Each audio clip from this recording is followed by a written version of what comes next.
Hey, listen, if you got some time, I'd like to drop by this morning and tell you what I'm doing with that Harrison account. Sorry, I can't do it today. I've got interviews scheduled. Oh, no, I just remembered I've got someone coming in, too. Can you believe John Coleman quit? Huh? He was only here 4 months. I just got him trained. Seems like I'm always hiring. It's getting to be a real pain in the neck. Yeah, I've had a lot of turnover. How do you hire? Oh, I interview them all myself. Hey, I was top salesman for 10 years. If I don't know people, nobody does. I pick the best of the lot. I don't know about that. There must be something wrong. Do you work with personnel? Susan's been a lot of help to me. Oh, she's been after me, but I just haven't had the time. Hey, look, I gotta run. I'll see you later. Okay.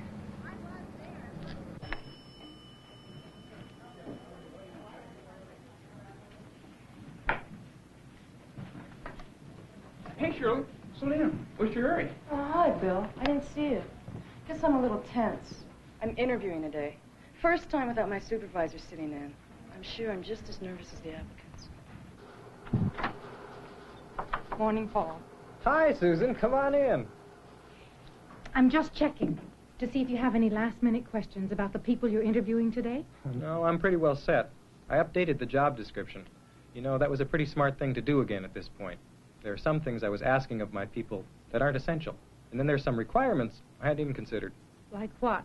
Well, I need someone to balance the team. I've got a couple good solid technicians working for me now, but I need someone more dynamic, a higher energy level.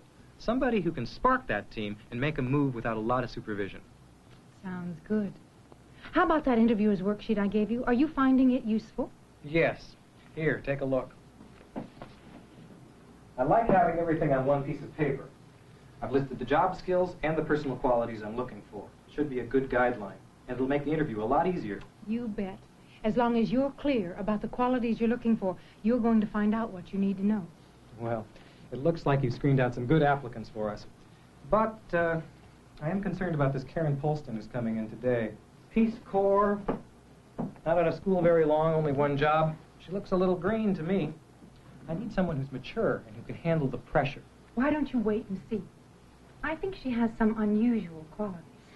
That sounds intriguing. I have to admit, I'm looking forward to interviewing Jim Carson. He trained with the same company I started with. Am I hearing a tinge of prejudice here? You know, you don't let me get away with anything, do you? Yes, I have some biases, and I try to be aware of them, but occasionally one slips out. You'd be glad to know that I did look over the equal opportunity guidelines, and I know I have to look beyond race, sex, age, handicaps. That's right. We simply want to find the best qualified person. Natural aptitude and experience are the most important things. Well, that's what the interview's all about, matching those personal qualities to the job requirements. Still, we have to know how to get the necessary information without being discriminatory. Well, that's easy. I just ask what I need to know without making assumptions about the person. For example? Well, all I need is the assurance that the person can meet our job requirements. I don't need to know if they have family who might interfere with the job, or if they plan to get married or have children. Sounds simple enough. Oh, it is. It just depends on your attitude. I wish everybody had your perspective. Let me know when you've finished your interviews. Okay, and I value your input when I make my decision. Good luck. Hi, I'm Susan Davidson. I have an exciting job as personnel director, guiding this company through a period of unprecedented growth. A lot of people are being hired here. I'm helping supervisors and department heads develop good interviewing skills so they can choose the best people for the positions opening up. You know, you usually spend at least 2,000 hours a year at your job. That's a lot of time. Now, it's great if you're in the right job, doing what you love, meeting challenges, working with people you enjoy. You thrive, the company benefits, everybody wins. If you're in the wrong job, it's a different story. What we're trying to do here is to develop a hiring process that lets us match the right person to the right position. The heart of that process is the interview. But it doesn't begin when the candidate walks in the door. As you saw with Paul, a lot of planning is done before you ever meet the person. We'll look in on him in just a few minutes. But first, I want you to meet Shirley. Harry, I've been trying to reach you. Oh, I'm sorry I didn't return your call. I'll give you a buzz this afternoon. Wait a minute. I talked to Mike Montes about the position you have open. He's interested. He seems ideal. Did you get the information I sent you on it? Yeah, my secretary has it someplace. Hey, heard about this guy? Sounds like a real hotshot. I'd like to see him join us. Isn't he coming in this morning? Yep, look, I gotta run. One more meeting before I see him. Well, come with me. I'd like you to meet Shirley. She's interviewing for entry-level positions today. Jeannie, please hold my calls.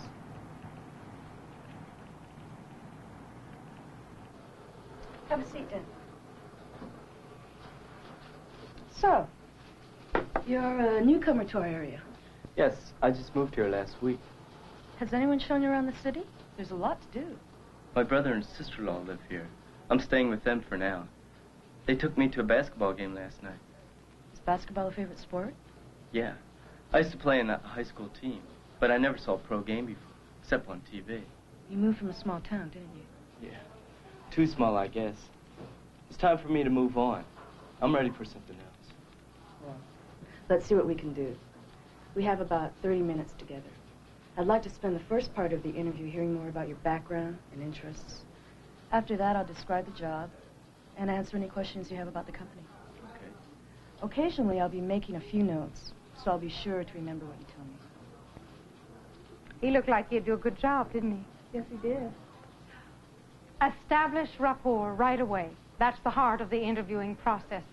It may not look like Shirley's doing a lot, but she's using the first few minutes of her interview to put Dan at ease. Then she told him what to expect from their time together. She's setting the stage for open communication and trust. Remember, it's important to limit these first casual moments of the interview. Otherwise, it'll turn into one big visit. But it's also important for Dan to trust Shirley and know that she accepts him as a person. They're off to a good start. Mike Montez has been waiting for some time. He's Harry McAllister's candidate.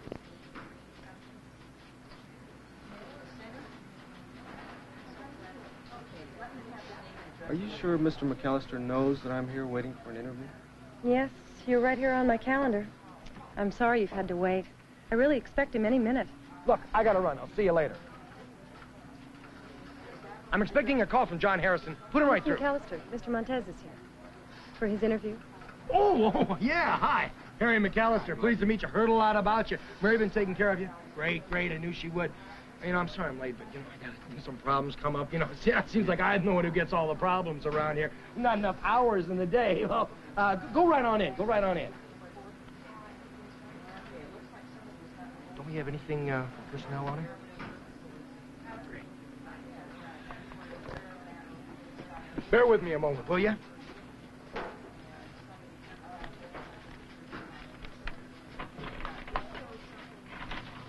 Seems you have a good job. Where do you want to leave? When I heard about your expansion, I thought it'd be worth my while to investigate this position. I'm looking for the opportunity to advance. Because Harry hasn't planned ahead, he's likely to ask questions that are not job-related and make a poor hiring decision which will cost the company time and money. Now, let's go back to Paul. He's interviewing Karen. What would you say motivates you most strongly? Being challenged, doing things that really interest me. I promised myself when I finally got my kids launched that I'd pick up on some things that I've always wanted to do. And I have. I spent a couple of years in the Peace Corps, and I finished my engineering degree. I'm just finishing a project now at my current job. When I read what you were doing here, it fascinated me. I called your personnel department right away. As an experienced interviewer, Paul knows to explore a candidate's background, work experience, and goals before he fully describes the job. If you give details of the job first, your candidate may tailor his responses to fit the job you've described, and then you won't find out what he's really like. In this case, Paul is learning a lot about Karen because he's an experienced communicator. He's already determined her technical qualifications, and now he's exploring her personal qualities. He's learned to avoid questions that can be answered yes or no. Instead, he uses open-ended questions that elicit more information and give the candidate the opportunity to expand more fully on a subject. Listen to the way Paul skillfully uses questions to obtain more information and to direct the interview. From what you told me, you and your team are working largely on your own in your present job. Can you tell me how that kind of supervision affects you? I like loose supervision. It's a challenge to figure things out without too much direction. We had goals and objectives we had to meet, but we were on our own when it came to organizing the project. It was exciting to see something materialize and develop that I'd planned myself. I can see you feel comfortable without a lot of supervision. But do you see any drawbacks working in such an unstructured work situation? Yes, I do. There were times when I needed more feedback, perhaps periodically along the way. Sometimes we got off the track and that wasted time. I think in technical, experimental work, it's important to have feedback as you go along. Maybe every month, depending on the project, of course. Our team didn't always have a very clear sense of how we fit into the overall goals of the company. You had some difficulty understanding the long-range goals? No, not when I was given the total picture. I just think it's important for workers to understand how they're contributing to the company as a whole. When I'm working on a project, I have more incentive and motivation when I know how it relates to the success of the company. I understand. Let me tell you how we deal with that in this department. Open-ended questions are effective when you want the person to expand on a topic. But of course, sometimes you need just a straight, quick answer, so you ask for it with a direct question. Now, let's visit Shirley to see how open-ended questions work at the entry level. Remember, the same basic interviewing techniques apply, even though the candidate's level of experience differs. One of the things I want to talk about today is your work experience. Could you tell me about your last job? What do you mean? Well, I see you worked a short time for Alexander Automotives in their shipping department. What did you do there? Load it and stop. Did you like doing that? It was okay. Uh-oh. This isn't working. Better rephrase my questions. I'm not helping him. Could you describe what you were doing in a little more detail? How did you know what boxes to load? We had shipping orders and just found the stuff and marked it off as we loaded. A little better. Dan, perhaps you had some training on your last job that will help you in your next job. I'd like to know what you learned to see how you might fit into our company, although we do provide on-the-job training. Oh, yeah, we had a system. Everything came already packed, but things had to be kept in certain order and in different aisles in the warehouse. I see. We had training in how to use the forms and how to put things in the proper place, how to find what we needed to load the trucks. Then we recorded what we loaded. How did you like that part of your job? Oh, that was the best part. I didn't like the heavy work, and some guys didn't like the paperwork, but I did. I never made a mistake or got the wrong thing shipped. Shirley recognized that she needed to rephrase her questions to help Dan express himself. Entry-level people are often less aware of their abilities and skills than someone with more experience. Did you notice how she asked questions that opened relevant areas, allowing him to identify what he did best? And then she listened to what he said. Shirley knows that listening can produce more information than talking. This company's the best. You really couldn't do any better. And now that we're expanding, the sky's the limit. The Harrison account I was telling you about, it'll nearly double our sales potential. I tell you, I just can't handle the workload anymore. I've already got more work than the rest of the department heads. Those engineers think they've got it rough. They don't know what work is. What I'm looking for is someone to grow with us. Someone who can work closely with me. Say, Mike, you're an expert on market research, aren't you? Yes, I thought that Well, I need could... somebody who's versatile. Somebody with your experience. Somebody who's willing to go all out to make this company fly. Harry talks too much. Consequently, he's learning very little about Mike. Paul, on the other hand, has covered all the points indicated on his worksheet and has learned that Karen is qualified. He's explained the job to her, and now he's seeing how it fits with her career and life goals. So briefly, Karen, if you joined us, you'd be working with one of our robot development teams. How would that fit in with your goals? Well, the technical problems are a challenge. Some of the work I'm doing now is a direct application, so in a sense I'd be continuing the work I've already begun. But more than that, I see robotics as a way to free people from dirty, dangerous work. I'd love to have a hand in that. I have been intrigued with robots since I was a child and discovered science fiction. In fact, that's how I got interested in math and science and engineering. This job would be a dream come true. I can see that it would be. Well, I think you've told me everything I need to know. Do you have any questions you'd like to ask me? After Paul answers Karen's questions, he'll bring the interview to a close. Shirley and Dan are still together. Since Dan doesn't have an extensive work history, Shirley's looking for transferable skills. These are skills Dan has that are similar to those he'll need on the job. Transferable skills are predictors of his future work performance. As I explained earlier, I'm hiring for the production crews, the assembly work we talked about. But there is an entry-level position open in shipping and receiving.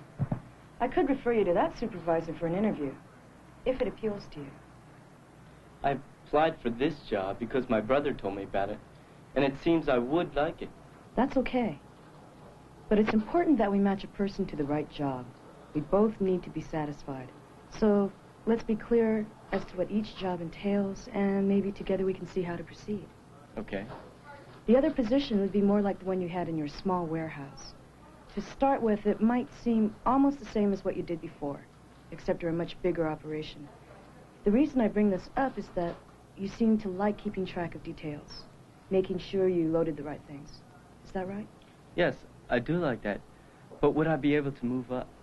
For a person with the right skills, there are always opportunities to move up. In that department, they're on the lookout for someone who's good at details. I can't promise you a job. I'm hiring for 3 positions, and I still have more people to interview. But I can guarantee that you'll still be in the running while you make up your mind. Also, I want you to know I do think you could handle the assembly work. I think I could learn it okay, even though I haven't worked on a crew before. You haven't done assembly work, and you haven't worked on a crew before, but I think you probably have those abilities. You just haven't used them on a job yet. What do you mean? You were on a crew, or team, when you played basketball. That takes cooperation. You also told me that your hobby is assembling or making model planes. That tells me you have manual dexterity. Okay. You see, you probably have more marketable skills than you realize. I never thought of it in that way. But as long as I have the chance, I guess I do want to talk to that other supervisor, too. Fine. I think that's a good idea. Our secretary can call Mr. Woodruff's office and make an appointment for you. Are there any more questions for now? No. And thanks a lot for all your help. I've enjoyed talking with you. After your interview with Mr. Woodruff, would you be sure to contact me immediately? I sure will. I'm going to make my decision by this Friday, so you'll be hearing from us next week. Okay. And thanks again. Goodbye now. Good luck. Nice talking with you, Mike. We're going to be giving you a call real soon. I think we're really interested in you. Give it some serious thought, okay? Yes. I got a lot to think about. What did you think of Karen? Outstanding. Definitely a strong candidate. And when that woman decides to do something, look out. I thought you'd be impressed. She'll be hard to beat. I'll have a hard time keeping an open mind when I interview the others. I think they're all good in their own way. Have you evaluated Karen? Yes, I did that right after the interview, while it was still fresh in my mind. Good. It's important to document our hiring decisions. That way, if we're ever in an equal opportunity case, we can show that our hiring practices are not discriminatory. Well, I think we're covered there. Thanks. I'll talk to you later. You know, the most important investment your company will ever make is in the people it hires. A good employee means more profit, higher efficiency, a creative work atmosphere. Hiring the wrong employee wastes time and money. The interview is the key to the hiring process. What you do determines the quality of the people who are going to come into your company. It's worth taking the time to choose well. Now, let's go back and review the interviewing process. You ready? Prepare ahead. Know the job skills and personal qualities you're looking for. Establish rapport. Develop and maintain a relationship of mutual trust and comfort. State the purpose of the interview. Let the candidate know what to expect. Gather information. Be sure to keep the questions job-related. Use open-ended questions to let the candidate express himself fully. Use direct questions when you want specific information. And listen. Describe the job and your organization after you've learned about the candidate. Match the candidate to the job. Explore together whether the abilities and goals of this candidate match this job. Answer the candidate's questions. Remember, your candidate has an important career decision to make. Close. Don't leave your candidates hanging. Tell them when they can expect to hear from you regarding your decision. Evaluate your candidate. Complete a checklist or written evaluation while the interview is fresh in your mind. Evaluate yourself. Your success as an interviewer depends on your using a plan, such as the one we've just outlined, and continuing to develop your communication skills. How do you rate on these basic communication points? Do you create a comfortable atmosphere? Is it clean, quiet, private? Have a seat, Dan. You're a newcomer to our area, aren't you? Yes. Do you set up barriers to communication, like a desk between you and your candidate, or interrupting phone calls? And with this new account, I'll tell you, it's going to be nothing but sales. Aha, yeah, sure, put him right through. Do you listen to your candidate, or do you talk too much? I tell you, I just can't handle the work anymore. You know, I got more work than most of the department heads. Those engineers think they've got it rough. They don't know what work is. Well, anyway, what I need is a man who can grow with us, work closely with me. Do you avoid disrupting mannerisms? Paper shuffling, finger tapping, looking at your watch, all show your candidate that you're not giving your full attention. Bear with me a moment, will you?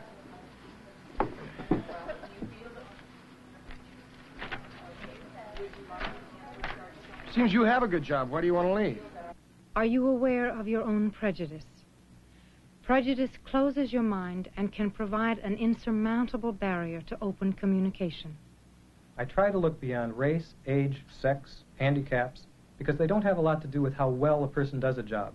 I simply want the best qualified person. Finding the best qualified person for a job is the whole point of skilled communication and the interviewing process. Good hiring decisions are based on pertinent information gathered by thoughtful people. If you're interviewing several candidates for a position and are following a goal-directed process, you should be able to choose the best person. A company is as strong as the people it hires.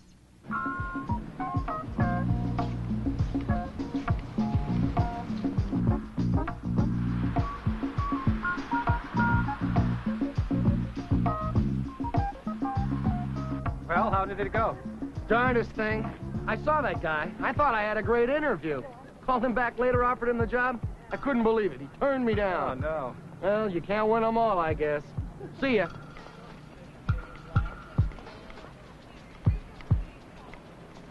I feel really good about my interviews today.